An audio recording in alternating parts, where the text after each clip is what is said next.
ways are direct. We call it the direct approach. And women know what it's like. You have your new dress on, you want your boyfriend to notice. He doesn't, but that other guy, you don't want to ever notice it. He notices it right away and makes some remark about how tight it fits or how the blouse, how it works. This person will spend a lot of time and get very paranoid about this person until finally they start to fight, not necessarily about their own sex life, but about the possessiveness of this heart line. And this heart line has a lot of power. It has a lot of power because it's long and straight. It's got the ability to generate a lot of RPM. And with that RPM, it's as strong in its own way as this very powerful curving heart line. So these two, if two people came to me like this, the first question I'd ask is, how did you ever get together in the first place? And have them explain it to me. How did you meet? Why is it you want to get married? And sometimes people like this are going to get married because both families are against it. And there's nothing that'll make some people happier then they know they're doing something that's confusing their family or their friends, or, oh, no one understands why we're getting married, ha, ha, ha. They say, gee, I don't understand it either. Not to say it can't work out, but that the odds are very difficult. The romantic hand works very well with this hand, which I call the managerial hand. Notice that this is not as long as this hand, so there's not as much jealousy, there's not as much emotional nature here.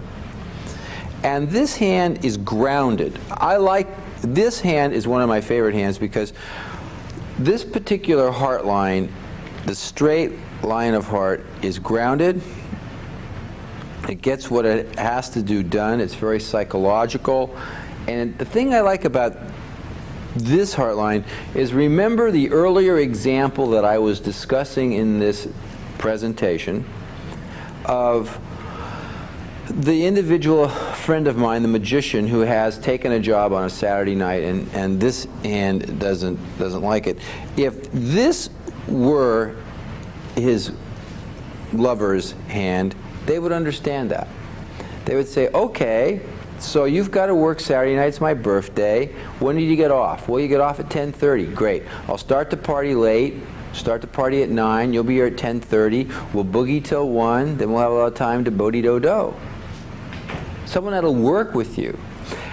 Now, you can criticize this hand in that it's not the most spontaneous of hands. This hand is a born planner and a born reviser of plans. So this is something to take into consideration. This is something that when these two are working together, it's very good. But this is the more spontaneous. So what happens often is that this one gets an idea. Let's have a weekend someplace fun and romantic and nifty. And this heart line then will also get involved with it, and the two of them will work out something that between their two approaches to a romantic weekend will occur. This one will want to immediately, let's go to Ojai tonight. Gee, maybe if we planned it out for next weekend when I don't have to work on Sunday night, because I could do it next weekend. Next weekend. Well, this way, a little compromise has to happen, and then it will work. If there's nothing barring a spontaneous event, these people can be spontaneous, but they often can find snags, and they're willing to wait. And I like people who are willing to wait a little bit. I mean, we don't have to always go blasting off into all kinds of situations. Now, what's interesting is when we see hands where there are forks. Now, a fork in any of the lines that we are talking about here gives you an added dimension, and the dimension is realizable in two planes. The first realizable plane is that these people are more passionate. A fork always adds to passion. They draw the energy of the hand from two different aspects of the mount, and they're much more passionate. no matter what. If you put it on the end of a line like this, you'd have a passionate manager. Passionate manager.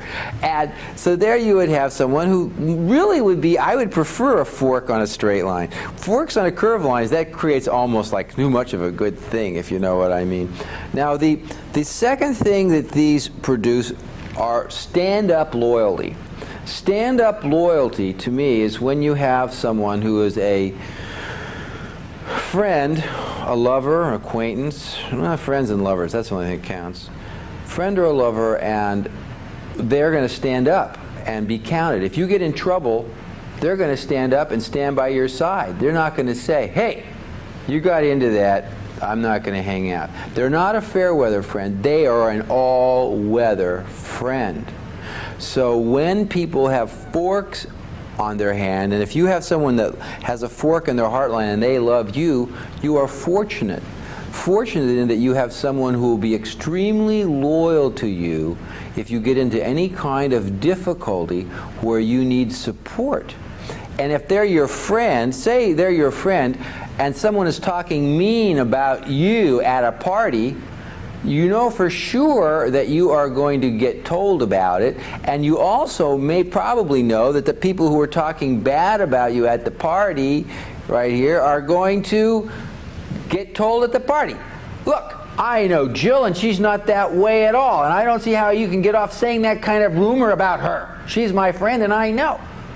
And in LA, that's a very big currency to have in a friend, I think, because this is a town of the friends that kind of drift in and out of our lives in such an easy pace that we don't really know what it's like to have people who are old-fashioned enough to actually defend our honor behind our back. Well, this has been my session on the lines of heart and how you can utilize some of the basic understandings of the lines of heart. The straight lines, remember, are mental heart lines. They want to control the feelings. The curved heart lines, depending on how they curve, are gushers and spontaneous expression of feeling and shaped by certain romantic thoughts or fantasies. So if you take the time now to look at your heart line and a lover's heart line, I think that you will see some very interesting ideas to talk about. I'm Spencer Grendel, and have a good evening.